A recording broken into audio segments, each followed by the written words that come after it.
आपका वंशावली जो इस प्रकार से आपका क्या करेंगे वो बना देंगे। ठीक है, आप पेपर में लिख लीजिएगा इस तरह से, जो भी होगा आपका जितना बड़ा होगा, मान के चलिए बहुत ज़्यादा होता है तो इस तरह का आपका बना के देंगे। नमस्कार, सलाम आदाब साथियों, मेरा नाम अब्दुल कलाम, यूट्यूब चैनल कलाम में आपका स्वागत है। मैं आपको बताऊं कि नया वंशावली का जो फॉर्म आया है उसको किस तरह भरेंगे, किस तरह बनेगा, पूरी जानकारी स्टेप बाय स्टेप इस वीडियो में दी जाएगी। तो चलते हैं, वीडियो को शुरू करते हैं। बहुत सारे साथी कमेंट कर रहे थे कि सर वंशावली बनाने हम जाते हैं पंचायत में तो वहाँ इस तरह का फॉर्मेट दिया जा रहा है, कैसे भरे, या फिर जो आप पूर्व में बताए हैं उसी तरह बनेगा कि क्या बनेगा। पूरी जानकारी आपको दी जाएगी। जो पूर्व में बताई थी वो भी 100% लागू है, बट ये नया नियम बनाया गया है पंचायत के द्वारा और अधिकारी के द्वारा भी कि इस तरह का जो है प्रपत्र में देगा जिसमें शपथ वगैरह सब लगता है। तो किस तरह से बनाएंगे बारी बारी से पूरी जानकारी हम देंगे। सबसे पहले ये क्वेरी है कि सर वंशावली बनाए तो कैसे बनाएं, तो हम वो बनाए हुए जो है फॉर्मेट है मेरा, हम दिखा भी देते हैं आपको। जैसे कि स्क्रीन पर देख पा रहे हैं, पहले क्या होता था वंशावली सेम टू सेम इसी आधार पे बनता था, लेकिन अभी भी आपको इसी तरह बनाना, क्या बनाना पड़ेगा, जिसके नाम से ज़मीन है अगर ये डेट कर गया, क्योंकि अगर डेट नहीं किया तो उसी के नाम से जमाबंदी कायम होगा तो वंशावली की ज़रूरत नहीं है। हो सकता है ये दादा हो परदादा हो। अगर ये दादा है मान के चलिए आपका, तो उसके कितने लड़का लड़की है इस तरह से बना लीजिएगा। फिर मान के चलिए इसको एक ही लड़की है तो वो कर दिए, फिर इसका इतना लड़का है लड़की है ये है, फिर इतना प्रमाणित करके यहाँ सरपंच साहब साइन कर देते हैं फिर गवाह का। पहले यही चलता था, लेकिन अभी फॉर्मेट में मांगा जाता है और अफिडेविट भी लगता है। तो वो प्रोसेस कैसे करेंगे सादे और एक हम दिखा देते हैं। जैसे कि सेम वंशज है लेकिन बड़ा है, उसी हम इस प्रकार बनाए हैं। ऊपर वाला भी देख लीजिए, जो वंश उनका नाम है, उसके बाद कितने उनके लड़का लड़की हैं, फिर इनके कितना लड़का लड़की हैं, फिर कितने लड़का लड़की हैं। मान के चलिए जीवित है तो इनके नाम से ही होगा, हो सकता है। देखिए ये केसेस हैं, ये मान के चलिए आपका क्या है, दादा, ठीक है, ये सब क्या है, चाचा है। तो हो सकता है कि ये आपके फादर है, डेट करके तो आपके जितने भी भाई बहन हैं वो यहाँ पर उनका नाम पे हो जाएगा। मतलब जो उनके आश्रित उत्तराधिकारी हैं। बहुत सारे साथी कमेंट करते हैं कि सर मेरे फादर जिंदा है क्या मेरे नाम से होगा, ऐसा नहीं होगा ही नहीं जब तक वो रजिस्ट्री करके नहीं देंगे, ठीक ना। तो जो वंशज का जमीन तभी कि दूसरे पर आता है जब वो जीवित नहीं हो। अब है क्या कि पहले ये चलता था, लेकिन ये तो आपको बना के लेके जाना है, चाहे अपने से बनाए या किसी के सहयोग से, तब जाके आपको प्रपत्र भरने में सहयोग होगा। फिर प्रपत्र भरने वाले वो भर के देंगे, हम दिखा भी देते हैं, प्रपत्र पूरी जानकारी देंगे। लेकिन आप सबसे शिकायत रहता है कि वीडियो को लाइक जितना होना चाहिए उतना नहीं होता है, साथ कमेंट भी नहीं। तो कृपया वीडियो को लाइक और कमेंट कीजिए। कमेंट में आप good, very good, very nice, या फिर अपने कहाँ से वीडियो देख रहे हैं वो लिखिए, या फिर जो समस्या आता है, जो सवाल है वो भी कीजिए। आपके कमेंट का 100% जवाब दिया आता है, आपको पता है। कुल 6 पेज का आवेदन पत्र होता है जो कि आपको हम भर के बताएंगे।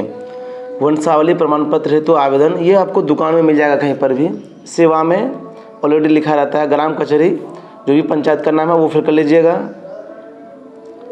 और यहाँ पे द्वारा सचिव लिखा हुआ है तो सचिव पंचायत का, ग्राम पंचायत राज जो भी पंचायत वो लिख दीजिएगा, प्रखंड का नाम, जिला का नाम। अब यहाँ पर विषय में है वंशावली प्रमाण पत्र निर्गत करने के संबंध में। तो यह शपथ कर्ता का नाम रहेगा, मतलब आवेदक का नाम रहेगा, पिता का नाम, वार्ड नंबर, ग्राम, पोस्ट, थाना, पंचायत।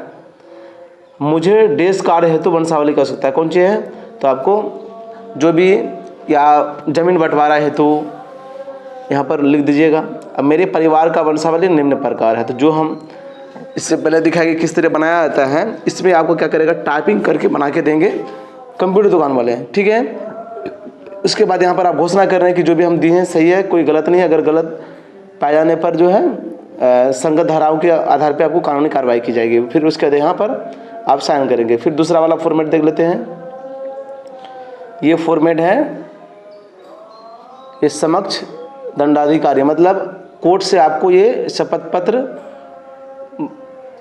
एफिडेविट के द्वारा, मतलब नोटरी के द्वारा ये क्या जाएगा, यहाँ पर बनाया जाएगा। ये फॉर्म लेकर के आप कोर्ट भी जाना है आपको, चाहे एसडीओ कोर्ट, अनुमंडल कोर्ट, अनुमंडल एसडीओ ही हुआ, या फिर प्रखंड लेवल का जो भी है वहाँ पे किसी एडवोकेट से मिलेगा, आपका काम कर देगा, ठीक है। अब यहाँ पर एक फॉर्मेट और है, इसको भी दिखा दें हम। अब तो वीडियो को लाइक नहीं किया तो लाइक कर दीजिए। यही अभी ऑथेंटिक है क्योंकि इसी के आधार पर पूर्वजों का जमीन बंटवारा होगा। वंशावली प्रमाण पत्र निर्गत करने हेतु अनुशंसा प्रपत्र, तो यहाँ पर क्या है कि शुरू में तो आवेदक का नाम रहेगा ही, जो मतलब आवेदन कर रहे हैं, बाकी पता होता सब है। उसके बाद यहाँ पर मैं अपने पूरे होशो हवास, हवास में गवाह के रूप में ये लिखित बयान दे रहा हूँ कि आवेदक मतलब क्या, जो आवेदन कर रहा है उसका नाम पिता का नाम है, ठीक है।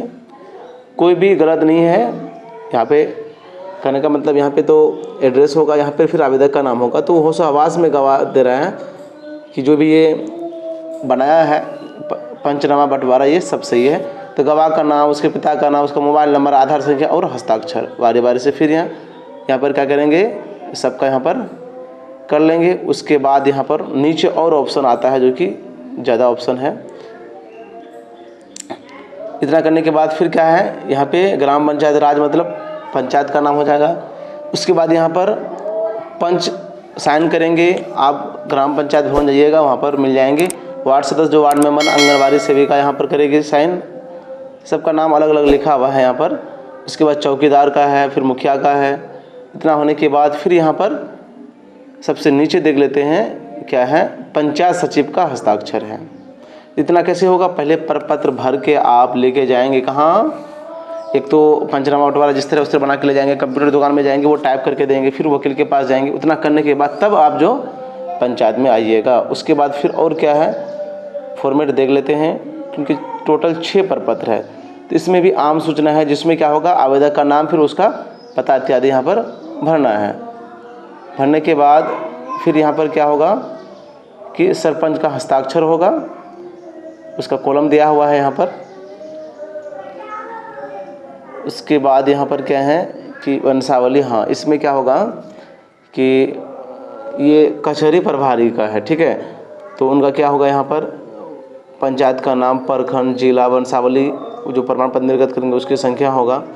अब यहाँ पर क्या होगा, टाइपिंग क्या मांगता है, तो आप कंप्यूटर दुकान में जाएंगे ना, वो लोग अब बोलेंगे सर कंप्यूटर दुकान वाला नहीं जानता है, तो जहाँ भी कचहरी है वहाँ जाइए, या ब्लॉक के आसपास जाइए, वो लोग काम करता है। तो यहाँ पर वंशावली जो बनाए थे वही प्रति वो बना के देंगे, और उसका यहाँ पर कि सचिव का भी साइन होगा। उसके बाद यहाँ पर ये है पंचायत सचिव का, है सरपंच का। तो ये होने के बाद लास्ट में क्या होगा कि कार्यालय ग्राम पंचायत राज के द्वारा ये वंशावली निर्गत किया जाएगा। यहाँ पे भी टाइप क्या हुआ देना पड़ेगा आपको। तो कुल मिला के ये कहे कि अब जो है वंशावली बनने का प्रोसेस चेंज हो गया है, लेकिन जिस तरह हम पंचनामा बनाते हैं, पूर्व में बनाए हैं, सेम उसी तरह का ही रहेगा। लेकिन यहाँ पर क्या होगा कि आपका फॉर्मेट से गुजरना पड़ेगा। इस तरह का ही आप बना के लेके जाएंगे, तब ना वो कंप्यूटर के द्वारा सही इंगित कर लेंगे। हम वो आपको दिखा भी देते हैं कि किस तरह टाइप किया आता है। तो वीडियो को लाइक कर दीजिए। तो आपका वंशावली जो इस प्रकार से आपका क्या करेंगे, वो बना देंगे, ठीक है। आप पेपर में लिख लीजिएगा इस तरह से, जो भी होगा आपका जितना बड़ा होगा, मान के चलिए बहुत ज़्यादा होता है, तो इस तरह का आपका बना के देंगे, कोई दिक्कत की बात है नहीं। तो यहाँ स्टेप भर गया क्या कि आपको सबसे पहले नोटरी में जाना है, एक बार टाइप करवा लेना है इस तरह वंशज का, फिर नोटरी में जाना है, वहाँ से फिर पंचायत में आना है, सबसे कराना है, वही वैलिड होगा, उसी के द्वारा पारिवारिक बंटवारा होगा। अब वही नियम बन गया है, लेकिन पहले क्या होता था, पेपर में ही होता था। तो इतनी जानकारी, इसके अलावा अगर कोई भी क्वेरी है तो बताइए, आपको कमेंट का 100% जवाब दे जाएगा। वीडियो क्लास देखने के लिए तहे दिल से शुक्रिया।